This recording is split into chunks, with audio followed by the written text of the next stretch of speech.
Here's a crazy fact. From 1850 to 1941, Portland was considered to be one of the most dangerous ports globally, even earning the moniker the Forbidden City of the West. You see, below ground was a network of tunnels commonly called the Shanghai Tunnels, a series of bar and hotel basements linked to each other and the Willamette River docks by an intricate system under the city's streets. These tunnels were used for legitimate practices such as keeping ships' supplies from the rain and away from the heavy traffic above, but far more illicit deeds were also carried out in the tunnels as well. For example, Shanghaiing refers to the capture and sale of able-bodied men to ship captains needing extra crew. Victims were drugged and kidnapped while intoxicated or simply knocked unconscious. They were then dropped or dragged into the tunnels through trapdoors called deadfalls, which could be found in many bars and saloons.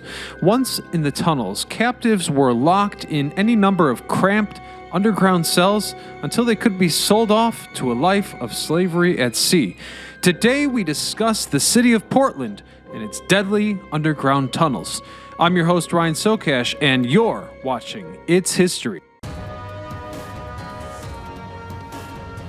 This video is brought to you by Skillshare, an online learning community with thousands of inspiring classes for anyone who loves learning and wants to explore their creativity and learn new skills. Invest in yourself and your personal growth.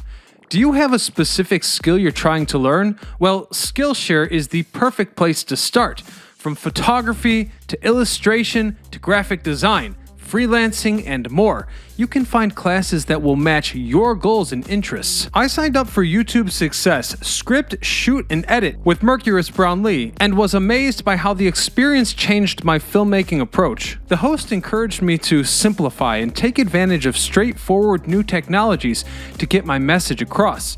Next on my agenda will be productivity for creatives. Build a system that brings out your best, and video for Instagram. Tell an engaging story in less than a minute. I'm sure these classes will help me become a better internet storyteller, and for those of you also interested in starting channels, you should definitely consider Skillshare. Your day-to-day is filled with tasks and endless to-do lists, so prioritize your self-care and wellness by using Skillshare as a way to invest in yourself, unwind, and relax. Classes like the Ultimate Self-Care Book by Jonathan Van Ness, Plants at Home by Plant Queen, and Writing for Self-Discovery will help you to recenter after a hectic week. You'll benefit from Skillshare's ad-free platform so you can stay in the zone while exploring new skills. New premium classes are launched each week, so there's always something new to discover. This entire catalog is now available with subtitles in Spanish, French, Portuguese, and German. So join now. The first 1,000 people to use the link will get a 1-month free trial of Skillshare. Portland was planted on the west bank of the Willamette River in 1845 on lands utilized by the natives. To understand the history of Portland, it's critical to look back at the original inhabitants of this region. You see, Oregon's population was predominantly Native American until relatively recently. It's important to note that the metro area rests on traditional village sites of many tribes. These groups created communities and summer encampments along the Columbia and Willamette rivers to harvest and use the plentiful natural resources of the area for thousands of years. Unfortunately, the Indian Removal Act of 1830 and the Oregon Donation Land Act of 1850 forcibly removed these tribes. They offered free land to European settlers who quickly claimed 2.5 million acres of tribal land, including all of what is now Portland. The area received its first few dozen English-speaking settlers in 1846. 1 year prior, in 1845, the city was laid out, and after 2 of its early citizens flipped a penny, was named Portland. Early growth was stimulated by several gold rushes and the flow of immigrants along the Oregon Trail. Portland attracted a large population of Chinese immigrants. During the 1850s, Portland would pass Oregon City to become the largest city in the state, a position it has held ever since. During its first 3 decades, Portland depended on trade, by water, with the first substantial growth coming when the California gold rush created a massive market for Oregon wheat and lumber. Much of it shipped from Portland by river and ocean to San Francisco. In 1905, the city was nicknamed the City of Roses due to its ideal climate for growing roses. Gold was another predominant source of the town's inviting reputation. The search for gold in Oregon refers to the first immigrants coming into the state in the 1840s. These searches were small-scale, panning at places where gold prospecting looked promising to people traveling throughout the country. Gold was discovered during those years, but not in large enough quantity to yield an economic return. None of these gold discoveries sparked a large-scale and rapid movement of prospectors into the state. This would change with the discovery of gold on Jackson Creek in 1851. Prospectors began a quick rush into southern Oregon, and discoveries of gold were made. The Jackson Creek discovery has been identified in recent literature as the place where the Oregon Gold Rush began, and lots of immigrants joined the area. In 1885, Portland's Chinatown was home to the largest population of Cantonese Chinese outside of San Francisco and Vancouver. Old Town was also home to a Japanese town in Portland, where Japanese immigrants worked as farmers, loggers, and business owners, establishing over 100 businesses. These businesses within Chinatown and Japantown included hotels, tailors, dentists, doctors, and general stores. They offered services to other Japanese and Chinese residents, retirees, and pensioners seeking affordable living in Old Town. These groups faced some harsh challenges, such as the Chinese Exclusion Act of 1882, which made Chinese immigrants to the United States illegal, or quite famously in 1942, when Americans of Japanese ancestry were sent to internment camps. Following the attack on Pearl Harbor, the U.S. government imprisoned 3,676 Japanese Americans from Oregon and Southwest Washington at the Pacific International Livestock Exposition Center, now known as Portland Expo Center. When World War II ended, many Japanese and Chinese Portlanders returned to Portland but found it difficult to re-establish their businesses amid the aforementioned prejudice. For example, the term Shanghaiing oriented on the docks in the 19th century, where civilians were often tricked into forced labor aboard American merchant ships, usually heading to Shanghai, China. Needless to say, life in Portland wasn't all roses and gold. Portland had a much darker past, which brings us up to the mysterious passageways and tunnels under the city. Originally, the Shanghai Tunnels were used from the mid-19th century to the early 1940s. The tunnels allowed for easy transportation of goods from the river to businesses in downtown Portland, allowing the avoidance of streetcars, traffic, and mud. But beneath Old Town Chinatown, Portland's original downtown, the truth mingles with myth within the tunnels. Local lore has it that a labyrinth of interconnected basements, makeshift rooms, and low-ceilinged tunnels ran from the waterfront, making it easy to sneak illegal goods, including Shanghaied victims, between the city and the shore. Some say that the tunnels were also used as secret passageways to underground brothels, opium dens, and gambling houses, or as temporary prisons for the kidnapped. And men certainly weren't the only people who ran the risk of being shanghaied. Portland's daughters were also told to avoid certain areas of the town, where women were regularly kidnapped and sent to faraway cities to be sold into prostitution. And the oral history here becomes even more gruesome, as stories can be found about enslaved people being eaten by starving crews, humans trafficked under the streets of Portland, and men who returned from the sea only to be captured again by clever and brutal captors. Supposedly, the Portland Underground shanghaied about 3,000 people a year, which makes for fantastic legend and might even have shreds of truth.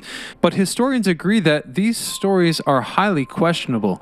Well, the tunnels were undoubtedly used as housing for immigrant workers and more illicit purposes such as opium dens and drinking during Prohibition. People speculate if Shanghaiing truly existed. The city's tunnels reportedly ran from Old Town into downtown Portland.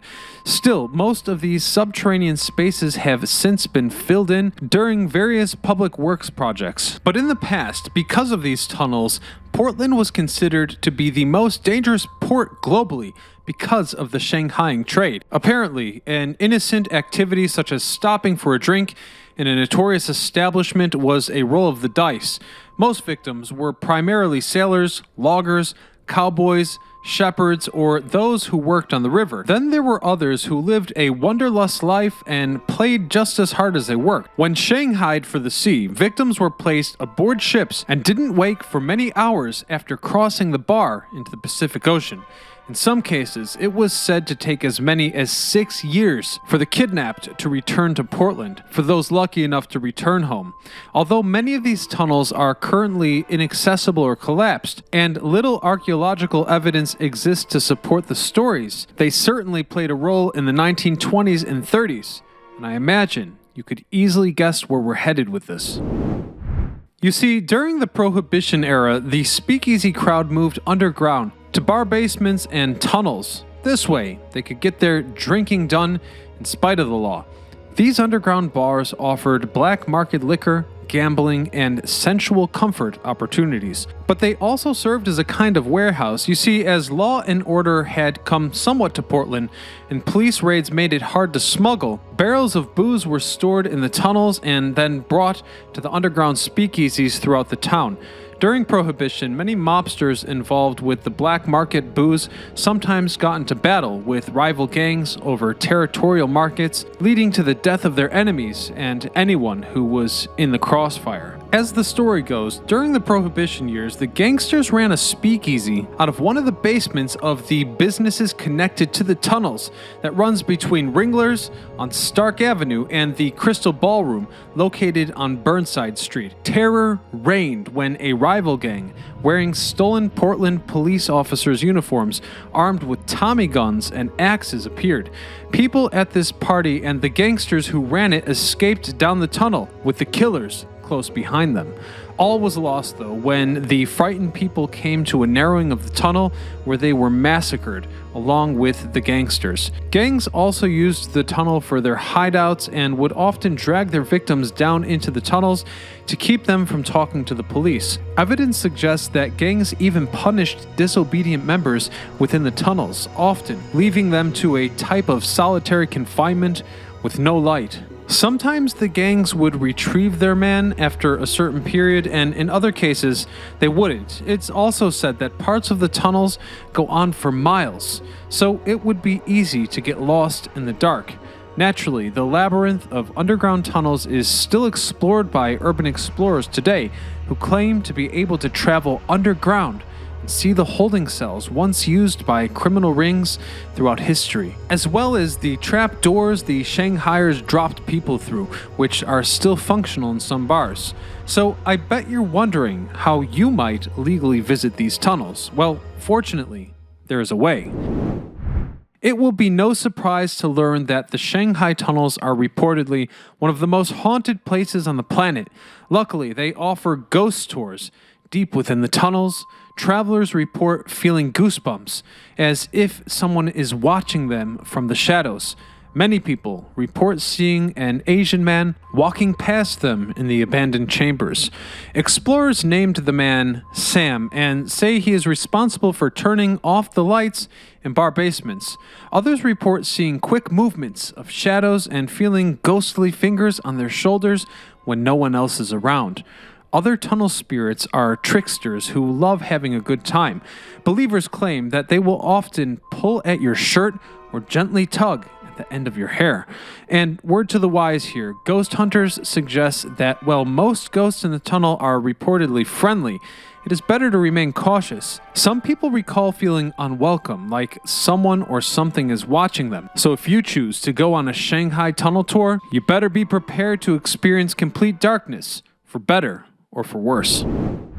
Overall, by 1941, human trafficking of men and women became unprofitable, and these practices stopped in the Portland Underground entirely.